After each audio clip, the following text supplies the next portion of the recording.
धृतराष्ट्र, पांडु तथा विदुर, सत्यवती के चित्रांगद और विचित्रवीर्य नामक दो पुत्र हुए। शांतनु का स्वर्गवास चित्रांगद और विचित्रवीर्य के बाल्यकाल में ही हो गया था, इसलिए उनका पालन पोषण भीष्म ने किया। भीष्म ने चित्रांगद के बड़े होने पर उन्हें राजगद्दी पर बिठा दिया, लेकिन कुछ ही काल में गंधर्वों से युद्ध करते हुए चित्रांगद मारा गया। इस पर भीष्म ने उनके अनुज विचित्रवीर्य को राज्य सौंप दिया। अब भीष्म को विचित्रवीर्य के विवाह की चिंता हुई। उन्हीं दिनों काशीराज की 3 कन्याओं अंबा, अंबिका और अंबालिका का स्वयंवर होने वाला था। उनके स्वयंवर में जाकर अकेले ही भीष्म ने वहां आए समस्त राजाओं को परास्त कर दिया और तीनों कन्याओं का हरण करके हस्तिनापुर ले आए। बड़ी कन्या अंबा ने भीष्म को बताया कि वह अपना तन मन राजा शाल्व को अर्पित कर चुकी है। उसकी बात सुनकर भीष्म ने उसे राजा शाल्व के पास भिजवा दिया और अंबिका और अंबालिका का विवाह विचित्रवीर्य के साथ करवा दिया।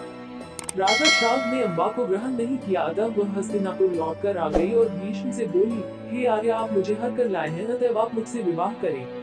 किंतु भीष्म ने अपनी प्रतिज्ञा के कारण उसके अनुरोध को स्वीकार नहीं किया। अंबा रुष्ट होकर परशुराम के पास गई और उनसे अपनी व्यथा सुनाकर सहायता मांगी। परशुराम ने अंबा से कहा कि देवी, आप चिंता न करें, मैं आपका विवाह भीष्म के साथ करवाऊंगा। परशुराम ने भीष्म को बुलावा भेजा, किंतु भीष्म उनके पास नहीं गए। इस पर क्रोधित होकर परशुराम भीष्म के पास पहुंचे और दोनों वीरों में भयानक युद्ध छिड़ गया। दोनों ही अभूतपूर्व योद्धा थे, इसलिए हार जीत का फैसला नहीं हो सका। आखिर देवताओं ने हस्तक्षेप करके इस युद्ध को बंद करवा दिया। अंबा निराश होकर वन में तपस्या करने चली गई। विचित्रवीर्य अपनी दोनों रानियों के साथ भोग विलास में रत हो गए, किंतु दोनों ही रानियों से उनकी कोई संतान नहीं हुई और वे क्षय रोग से पीड़ित होकर मृत्यु को प्राप्त हो गए। अब कुल नाश होने के भय से माता सत्यवती ने एक दिन भीष्म से कहा, पुत्र, इस वंश को नाश होने से बचाने के लिए मेरी आज्ञा है कि तुम इन दोनों रानियों से पुत्र उत्पन्न करो। माता की बात सुनकर भीष्म ने कहा, माता, मैं अपनी प्रतिज्ञा किसी भी स्थिति में भंग नहीं कर सकता। यह सुनकर माता सत्यवती को अत्यंत दुख हुआ। अचानक उन्हें अपने पुत्र वेदव्यास का स्मरण हो आया। स्मरण करते ही वेदव्यास वहां उपस्थित हो गए। सत्यवती उन्हें देखकर बोली कि पुत्र, तुम्हारे सभी भाई निसंतान ही स्वर्गवासी हो गए, अतः मेरे वंश को नाश होने से बचाने के लिए मैं तुम्हें आज्ञा देती हूँ कि तुम उनकी पत्नियों से संतान उत्पन्न करो। वेदव्यास उनकी आज्ञा मानकर बोले, माता, आप उन दोनों रानियों से कह दीजिए कि वे 1 वर्ष तक नियम व्रत का पालन करते रहे, तभी उनको गर्भ धारण होगा। 1 वर्ष व्यतीत हो जाने पर वेदव्यास सबसे पहले बड़ी रानी अंबिका के पास गए।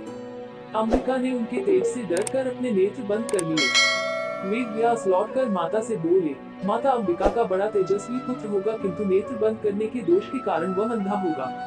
सत्यवती को यह सुनकर अत्यंत दुख हुआ और उन्होंने वेदव्यास को छोटी रानी अंबालिका के पास भेजा। अंबालिका वेदव्यास को देखकर भय से पीली पड़ गई। उसके कक्ष से लौटने पर वेदव्यास ने सत्यवती से कहा, माता, अंबालिका के गर्भ से पांडु लोक से ग्रसित पुत्र होगा। इससे माता सत्यवती को और भी दुख हुआ और उन्होंने बड़ी रानी अंबालिका को पुनः वेदव्यास के पास जाने का आदेश दिया। इस बार बड़ी रानी ने स्वयं न जाकर अपनी दासी को वेदव्यास के पास भेज दिया। दासी ने आनंद पूर्वक वेदव्यास से भोग कराया। इस बार वेदव्यास ने माता सत्यवती के पास आकर कहा, माता, इस दासी के गर्भ से वेद वेदांत में पारंगत अत्यंत नीतिवान पुत्र उत्पन्न होगा।